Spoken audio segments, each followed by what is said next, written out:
Welcome to another episode of Talking College Football with JJ Kitchen. Of course, I'm your host, JJ Kitchen. Got a great episode in tap for you tonight. Week 1 is finally here. For the first time since 1939, the Pitt Panthers and the Duquesne Dukes, the city game, are back on the gridiron and football. And this one's going to be in Acrisure Stadium, and it's going to be a damn good day. It's a great day to be in the lots, pre-gaming, being able to tailgate. It'll be a lot of fun. I will certainly be there. The first game of the year, obviously the hype is always good in the beginning of the year. Everybody is 0-0 at this point. The fun starts on the North Shore at Acrisure Stadium this coming weekend on Saturday.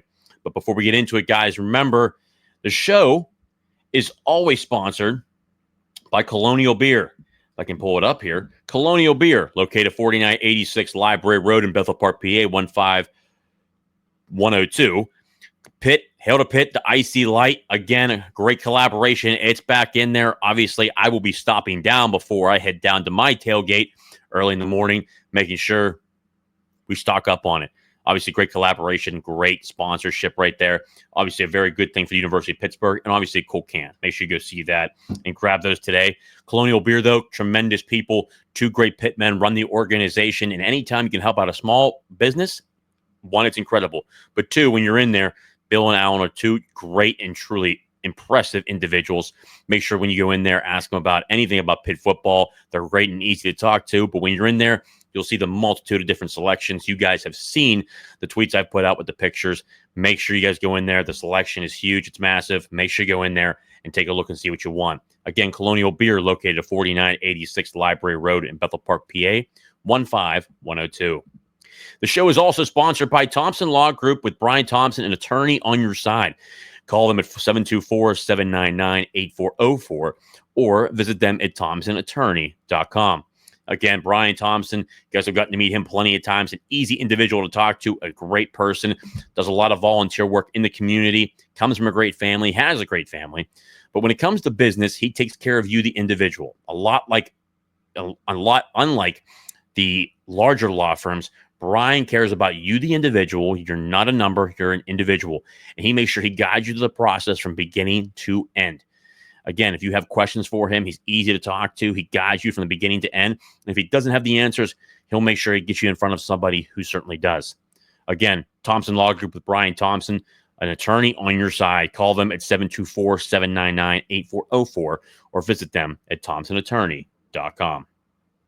Last but not least, the K Collection, the coffee brand by Austin Kitchen. Go to www.thekingscraft.com. Again, a very cool bag. My personal favorite, the AK Espresso. He's got a multitude of them in there. 3 different brands, the K Collection, the black bag, and obviously a great backwards K logo. Looking for backwards looking K is really good for a strikeout looking. Austin, this stuff certainly feels Austin. It feels me. I can tell you this. I have one of these in the morning before I go to the office, and I'm ready to go for the day. The K Collection, if it can fuel a professional athlete like Austin, who plays for the Seattle Mariners, can certainly fuel me and you. The K Collection, the coffee brand by Austin Kitchen. Go to www.thekingscraft.com. Guys, a great show on tap for you here today. It's just great for the season to be back. It's finally done with spring ball, all that stuff. Fall camp's over. It's finally here. We're back to fall football, and I'll tell you what, here in Pittsburgh, I think we've been kind of feeling it. You get up in the morning, it's like 45, 50 degrees, man. It's cold here in the morning. It finally warms back up to about 70, 75 degrees here in the afternoon, which is a lot like what it'll be on Saturday at Acrisure Stadium. Very good day coming up here on Saturday. Again, obviously got a number of notes here. We'll go over a number of players to watch, score predictions, and more here on the show here today. But number 1, Saturday, you'll have Rib Fest. Everybody will be down there for the tailgating, the Rib Fest, a very good scene there. It'll be Pittsburgh Day for the Duquesne and Pitt. Pitt doing a number of different things during the day. After Labor Day, the Steelers actually opened up a turf field outside of the stadium. It's about 30, 35 yards worth of turf, things that the kids can able to be play on, throw the football around, have a lot of fun. But, of course, the tailgating will always be there. Game time, 12 p.m. Eastern. First season since 1939, 72 degrees at Acrisure Stadium. And if you can't be at Acrisure Stadium, if you're outside the state, of Pennsylvania, the game will be on the ACC network, which is a very good thing, nationally televised with the ACC network. A number of different things here. First, this is a good football team that we're talking about here today. And the Duquesne Dukes at the FCS level. They're coached by a true legend, in my opinion, how I look at him. Jerry Schmidt, certainly a coach that has been around for a long period of time. He has been loyal to the Duquesne Dukes football program. He's been there quite a bit of time. Again, has a lot of history, has done a great job. Duquesne kicks off, for people who don't know, it's 98th season, just a couple years away from its 100th season. And I think this is for me, I like it as a matchup because, one, it's a close game. No one has to travel anywhere. Duquesne doesn't have to travel out of state, where sometimes where in previous years they've gone to Duquesne. I mean, they've gone to Florida State, and you've gone to numerous outside sources. I think they've actually gone to Tennessee a couple of times too, potentially even Georgia. They've gone farther away for games. This is a great game for them just to go down the street. Plenty of people can show up to watch the game. I would expect between 48 to 53, 54,000 fans there at Acrisure Stadium. The hype, I think, for that first game is always a good thing when you're going there onto the stadium. Plenty of people showing up. It'll certainly be a great day overall. But for the Duquesne Dukes, we'll start off 2025 season opener. A bunch of notes here I've taken here. For starters, again, Duquesne kicks off its 98th football season. It's going to Acrisure Stadium, renewing a dormant rivalry. We talked about it in 1939, which is pretty crazy that, an FCS school, which certainly would fit Pitt's schedule in terms of being able to schedule them from a long period of time and being able to just lock them into the schedule. An easy opponent to where it's easy for them to travel to get to them. A fun game. Plenty of Whitfield players from the city of Pittsburgh across Western Pennsylvania going to Duquesne, which is also pretty cool. Again, met last in 1939 when Duquesne, I had to look this up. This is crazy. Duquesne upset the number 1 ranked Pitt Panthers 21-13. Pitt leads the all-time series 5-2, which began in 1901 and included a 4-year stretch of games from 1936 to 1939 before the game went dormant for 86 years. National recognition, pretty cool going up into this. Pitt obviously has a good football team in front of them, and Duquesne was the only NEC team to receive votes in the 2025 Stats Perform FCS Top 25, 2 votes, after finishing 2024 receiving votes, and was ranked for 4 weeks, peaking at number 19 in the country in the FCS ranks. Duquesne Dukes, a number of different things. We look at overall, what are they like against the FBS? Well, Pitt will be their 12th FBS opponent. Duquesne has faced in program history. The Dukes hold a 1-10 record, so they obviously haven't done well against the FBS teams. Holds a 1-10 record in those matchups, with their wins coming against Ohio, 28-26 in 2021. Out of the MAC conference. This marks Duquesne's 3rd game against an ACC opponent, following contests at Florida State we talked about in 2022, Boston College last year in 2024, and later this season, Duquesne will also travel to Akron in the MAC conference on September 20th to take on, making it the 2025, the 6th season in which the Dukes faced 2 FBS teams since 2018. So the first time they're facing 2 FBS opponents. Again, I like Duquesne because, one, they're not scared to face up. Obviously, they're getting paid for these games, but then again, they're still not scared to face these teams. It gets them prepared for their schedule, and especially going into their schedule in the NEC, they will certainly be well prepared. And I can tell you this, when you look at the overall spectrum of this team, multiple great coaches. Another more notes here today. Again, head coach Jerry Schmidt, offensive coordinator Anthony Doria, hell of a D coordinator here, Mickey Jacobs, former Pitt assistant, and also great running back coach Paul Grattan. Paul Grattan, again, a great football player, All-American at Villanova, and a great player at UCLA as well. So they got a number of different guys here on the staff, which is very, very good. To get to some of the coaches here, we'll go through some of the research here that I've gotten. Head coach Jerry Smith begins his 21st season at Duquesne and 26th overall as the head coach. According to here, under his leadership, the Dukes have claimed 10 conference championships, 3 in the MAC, 7 in the NEC, and earned 3 NCAA FCS playoff bids, 2015, 2018, and 2023. Schmidt's 128 wins at the FCS level ranked 3rd among active FCS coaches, and 156 victories ranked 5th among active FCS coaches. Last season, he passed Dan McCann to become the longest tenured head coach in program history and is the 2nd longest tenured coach in the FCS, which is pretty good overall in itself as well. Anthony Doria, again, 15 seasons overall experience-wise at Duquesne. He's a former record-setting quarterback at St. Francis. He had a great career there, multitude of great players that he had there, but also the career he had there was incredible. His 15th season with the Duquesne program in 2025, entering his 10th season as Duquesne's OC. He's been on staff here at Duquesne since, 15 years ago. So what we'll say 2010, which has been really good. He's been on the staff for all Duquesne's 7 Northeastern Conference championships, 3 FCS appearances, and piloted the Dukes offense to consistently rank among the top in the NEC since taking over and coordinating responsibilities in 2016. The Dukes have had a top passing offense in the league 5 times under Doria's leadership of the quarterbacks, 2013, 230 yards passing a game. Also in the spring of 2021, because of COVID, obviously those crazy years I looked up. As the offensive coordinator, Duquesne has also placed the conference in scoring, has paced the conference in scoring and offense 3 times, 2016, 2017, and I had here 2024. 2024, they had 29.5 points per game. So, again, a damn good football team that we've talked about. They continually get a number of different receiving votes to get into the top 25. They produced at a high level, and they've won the NEC a number of different times, as it says here, 7 different times.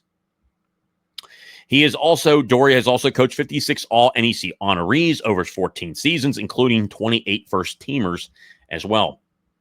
Mickey Jacobs, go to the defensive coordinator here, will enter his 4th season with the Duquesne Dukes, coaching staff here in 2025, and 2nd as defensive coordinator. And for the people that don't know, Mickey Jacobs was a hell of a coach over at Pitt, was a graduate assistant, did a number of different things in game planning, recruiting, did a great job at helping coach the linebackers, did a great job there. But his level of recruiting when he was at Pitt was truly impressive. And then his game day work was truly impressive as well, being able to signal in plays, especially to the defense. So he did a tremendous job when he was here at Pitt. Jacobs was promoted to the defensive coordinator and defensive backs coach in 2024 after helping guide Duquesne to the 2023 Northeastern Conference Championship and NCAA FCS playoff appearance as the safeties coach and special teams coordinator his first year back on the bluff. Now, also, he is now here going into 2024 and 2025 as a D coordinator and a linebackers coach. He also, from his time at Pitt to now Duquesne, runs the exact scheme as Pat Narduzzi and the Pitt Panthers. So you can imagine Pitt has seen, facing each other the entire month, especially this month here in August, but also during the spring season. So plenty of if you want to be able to prepare for a game, I think Pitt is certainly prepared to face this defense as they've been facing it for how many weeks, or 4 straight weeks that they've gotten prepared for it. And Mickey Jacobs has taken that scheme from Pat Narduzzi and the Pitt Panthers over to Duquesne, and clearly it's working for them as they did a tremendous job last year. And obviously Mickey has done a tremendous job in his tenure overall with the Duquesne Dukes. And Jacobs' first season leading the defense, the Dukes produced 7 all-NEC selections, including the first 4 first-team all-honorees and tied for the regular season and conference titles. Duquesne allowed a league-low 18.3 points per game. So I can tell you right now, he has certainly mastered Pat Narduzzi's program. So we're looking at a team that over year continually gets better, but last year really went from a different height level to where I looked up here, roughly 2024, they were here at 18.3 points per game. Before that, they were 21.7 points per game. Before Mickey Jacobs took over, they were averaging on defense 29.6 points per game. So, he has just dramatically helped the Duquesne Dukes, just impressively improve year over year, but here, especially in his first couple years here. So he's done a hell of a job. He did a hell of a job with the special teams unit, 16th, ranked 16th nationally in his first year with the Duquesne Dukes as well. Now let's really go into a number of different stats here. Just the program success. Duquesne has won 18 conference titles since 1995 and posted a 500 record or better in 29 of the 32 seasons at the FCS level. So consistency is where we're expecting them to be. The Dukes lead the NEC since 2011 with 95 overall and 62 conference wins, and at least 28 overall and 17 conference wins ahead of any other team, including 7 NEC titles, which we talked about before, and I've mentioned to you guys again. just a sustained success under Jerry Schmidt, and tied with Central Connecticut State for the most in league history. So again, just consistency going from bottom to top with Jerry Schmidt.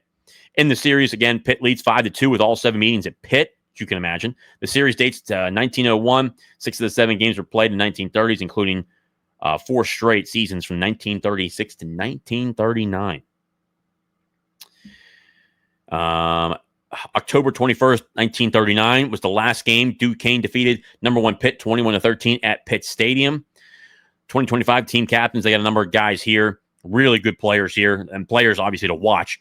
Number 16 defensive lineman A.J. Ackerman. He's a redshirt sophomore. Number 97 D lineman I have here, Kevin Kurzinger, 3rd season. Number 57 offensive lineman, a Mauler, Cameron McLaurin. He's only in his 2nd season, young guy. Number 5 defensive back, Antonio Epps. He'll be really interesting to watch this year. And number 1 linebacker, Tyson Miguez. And, I'm sorry, here I have one more. Number 56 offensive lineman, Brian Bedstatch Jr. So really good overall. And then a couple extra guys that I have in here, players to watch. Defensive lineman, number 92, Jack Dunkley. And number 21, tight end, Daniel Tarabella. Another player to watch. He's going to be a good player here. This also brings me to my number 1 stat here, which is pretty crazy. We look at the number of different Whippeal players on both sides of the coin here for Duquesne and for Pitt. Obviously, people know Pitt has a lot. Homegrown. The Duquesne Dukes have 36 players that competed in either the Western Pennsylvania, the Whippeal, or the Pittsburgh City League during high school, including 14 from Pittsburgh and 22 from the surrounding Western PA schools. And the NEC for this coming year, what are we looking at here for the Duquesne Dukes? Preseason poll, the Dukes were picked to finish 2nd in the 2025 NEC preseason coaches poll. Duquesne received 2 first-place votes and has been picked in the top 3 in 15 consecutive preseason polls. Again, just a damn good football team in the FCS. This marks the 14th time in 15 seasons the Dukes received at least 1 first-place vote. Zach Dunkley, who I just talked about to you guys right there, going to be a good player. A little bit of notes here. I saw and looked up through a number of different articles. Duquesne junior defensive lineman Jack Dunkley was named the 2025 Buck Buchanan Award preseason watch list. The award recognizes the National Defensive Player of the Year in the FCS. Dunkley is a lone NEC honoree and one of 30 players nationally. So it's going to be a player to watch. Number 1, I looked him up and looked up at his stats last year. Damn good football player, Jack Dunkley. Again, when he's on the watch list right now, I expect him to try to be a good force for the Duquesne Dukes on Saturday. Dunkley, again, on just some of his 2024 accolades here, was a first-team All-NEC selection. He tied the conference with 12.5 tackles for loss, 9.5 sacks. He ranked 12th nationally with 1 sack, almost 1 sack per game, while forcing the NEC best 3 fumbles. He is Duquesne's first Buchanan Award list honoree since Christian Kuntz, who now plays for the Pittsburgh Steelers and was a finalist in 2016. Preseason recognition, again, Dunkley, we talked about. Noah Canty, number 19, he's a tight end, really good football player, a guy to watch during the game on Saturday. Is be able to create separation. Anytime you were able to watch any of the games from last year, he just looked as a guy that could be really, really good. Joey Isabella, another name, number 22, wide receiver, were all featured in the Hero Sports list of top returning players in the FCS. And they were honestly one of the top players in each one of them in each prospective position when I looked them up at the recent ones I looked up here about a couple days ago. Defense has 10 has a takeaway in 10 straight games. Joey Isabella has a touchdown catch in 8 straight games, the longest active streak in the FCS. Multiple catches in 9 straight and 60-plus yards and 60 in 7 consecutive games. DL Jack, defensive lineman Jack Dunkley, has a tackle for loss in 6 straight games and a sack in 4 of the last 5. So some interesting stats there. So between offense, the guy to watch, again, Noah Canty's going to be a great tight end for this team. But the guys to watch on offense, number 1 is Joey Isabella, and then on the defense, Jack Dunkley, man. Duquesne, just some of the offensive stats here. Northeastern Conference in scoring last season, averaging 29.5 points, 385.8 yards per game. The Dukes were even more explosive in the conference play, points, posting 36.7 I have here, and then 427.7 yards per game. Highest scoring conference season since joining the NEC in 2008. So they're doing just, again, we talk about it year after year. They have a lot of continuity, obviously, on the offensive side of the football with Anthony Doria, but also now with Mickey Jacobs entering his second season as a defensive coordinator. Under the direction of offensive coordinator Anthony Doria, 10th season, again, we talked about that. The Dukes have a very good and balanced, efficient attack between the air and the ground. Dukes ranked second in the NEC in both passing touchdowns, 32, and passing yards per game, 230, while also finishing second in rushing. They had 153.1 yards rushing, and their 42 total touchdowns over 11 games tied for the league lead. See here, also my notes here on the offense side of the football. They returned six offensive starters, which is a good thing, but then again, they still got 5 new starters there. 4 all-NEC selections. Joey Isabella, obviously, we just talked about his back. Brian Bedstatch Jr., Michael Falah, and Cameron McLaurin. So that's really good over there on the offensive side of the football. On the defensive side of the football, again, Mickey Jacobs, former Duke, played at Duquesne, spent 4 seasons on the coaching staff at Pitt. We talked about that before. Last season, the Dukes led the NEC conference in scoring, allowing only 18.3 points per game. Damn good. The defense held the opponents to a single digits and contributed to 8-game win streak to end the season. The unit finished with 9 interceptions, 27 sacks, and 9 forced fumbles. Damn good overall. Nationally, the Dukes ranked 14th on third down defense, 19th in the first down defense, 21st in red zone defense, and 23rd in rushing defense. Again, just continually gets better over time. Duquesne returned 6 defensive starters, including 4 all-conference selections. A.J. Ackerman, and again, talked about him. Jack Dunkley, as you can imagine, on D-line. Antonio Epps and DJ Sergier at defensive back. Duquesne returns 12 of 19 players who recorded at least 15 tackles last season, along with 4 of the 6 players with forced fumbles. Let's see here. I thought I had another note in here about how many guys. 20 players added from the transfer portal. So they've done a good job of making sure they bring in guys from the FBS level, a majority of them coming from the FBS level down to FCS, and they've done a good job of attacking talent there as well. So going through this, guys, again, from anything I've looked up, again, we talked about consistency when it comes to this Duquesne Dukes team. Jerry Schmidt, 21st season, a very good, consistent. There's a lot of mutual respect between Duquesne and Pitt. That's a really good thing. Anthony Doria, Mickey Jacobs, Paul Gratton, running back coach, good across the board. Now when it comes to Pitt, you can imagine the Pitt Panthers, now with Pat Narduzzi entering his 11th season. Randy Bates back as defensive coordinator, second season now for Cade Bell. A number of different things you're going to see from the Pitt offense, guys. I would hope that Eli Holstein plays a whole first half, is able to play the first drive of the third quarter, and then he's done for the whole game. Eli Holstein, a quarterback. Des Reed, I would imagine he only plays a little bit, hopefully the first half, and that's about it. Joel Goff and Jakirian Boozy Turner. I think Jakirian Boozy Turner maybe just questionable for this game. We'll see if he ends up playing or not. Another one, Jalen Williams is there. Justin Cook is also there. So there's really your 5 running backs right there. Starting tight end, Jake Overman. He'll be playing at tight end. Jeff Percy, according to Pat Narduzzi, wins the left tackle position, wins the job outright. Kendall Stanley can certainly still rotate in there. Keith Govia looks to be the guy at left guard. At center, Lyndon Cooper. Right guard, B.J. Williams. And then at right tackle, Brian Bayer returns again for another year. Again, on the defensive side of the football, we're looking at 2 guys up front in the middle. Sean Fitzsimmons, Nick James up front to start the game, more than likely. At the defensive end position, probably looking at Blaine Spires and Jimmy Scott. And at the linebacker position, Rasheem Biles, Braylon Lovelace in the middle, and then Kyle Lewis to finish out the linebacking core. And then in the back end, you're probably looking at Rashad Battle starting the game, Taman Lynham on the other side. And then on the back end, Cruz Brookins and Javon McIntyre.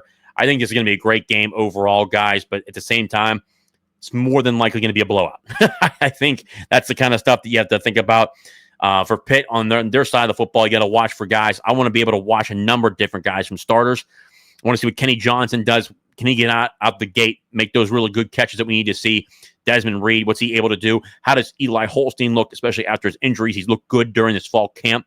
I'm excited to see what he looks like going into this game. I think it's a massive move for Pitt to see how he does, get his work in, get his job done, and then get out. We got to make sure he stays healthy. The same thing goes with the linebacking core. I want to see him play a half and then get the hell out. We want to be able to get other guys in there to make sure we see potentially with true freshman, redshirt freshman, Nick Lappy, who's a senior, see what he can do. Cameron Lindsay, the former 4-star linebacker out of Aliquippa, see what he can do. I'm interested to see what he does. Shadarian Harrison, another player, I want to see what he can do. We got to get those other guys in there because I expect this guys to really be a boat race. I think Pitt really takes care of business in this football game. When it comes to a score prediction, I'm going to go Pitt 51, the Duquesne Dukes 10. I think I'll give them 10 points. I think Pitt ends up blowing out the Duquesne Dukes in this ball game. But going forward, I want to see in this football game collectively how Pitt, one, limit penalties. Number one, limit penalties. What are they able to do to make sure they're able to have a clean football game? Number two, what do the starters do? How do they look? Eli Holstein, Desmond Reed, Kenny Johnson, Deuce Spann, Raphael Poppy Williams. I want to see how they do. The offensive line, are they able to get push up front on an FCS opponent? I expect that they will. But obviously, how do they work together? But also, how do the pairings look? Then number three, what are the substitutions looking like in the second half when Pitt starts to really take care of business in the second half? I expect them to. With the second half, you start to see all the reserves come in. Who really stands out when it comes to the second and third teams for the Pitt Panthers? Who really stands out? I want to watch a number of different guys when it comes to the linebackers. Cameron Lindsay, Nick Lappy, Justin Thompson at the linebacker position.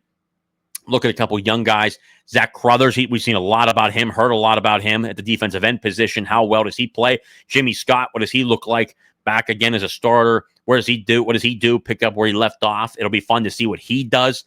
But also, too, on the back end, Joshua Guerriere, how does he look in his first game action in college football? We've heard a lot about him. It'll be fun to see how he plays. Trying to think of any other players I want to see there on the back end. Shadarian Harrison, another guy. I want to see how he does when he gets into the football game. You know, technically like a second starter almost for Pat Narduzzi and this Pitt football team. So we'll continue to see how he watches and how he does during this game. But guys, down in the comment section, if you've not done so, hit the like button, subscribe. Make sure you subscribe to the show. It helps out the pod. We're trying to get to 2,000 subscribers next.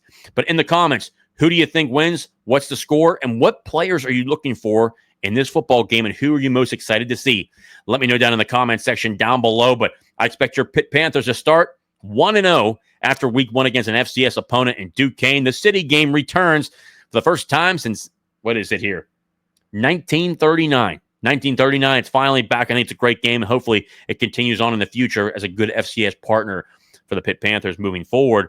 But again, guys, down in the comment section, who are you excited to see? What's your score prediction? What are you most excited to see on the teams, on what they play? Who are you most excited to see? But more importantly, who are you excited? Who do you think will be playing the best? Also, that's another one too. Who do you think will play the best in this opening game of the week? Guys, cannot thank you enough for another episode here of Talking College Football with JJ Kitchen. Guys, as always and forever, hail to Pitt and hail to the ACC. I'll see you next time.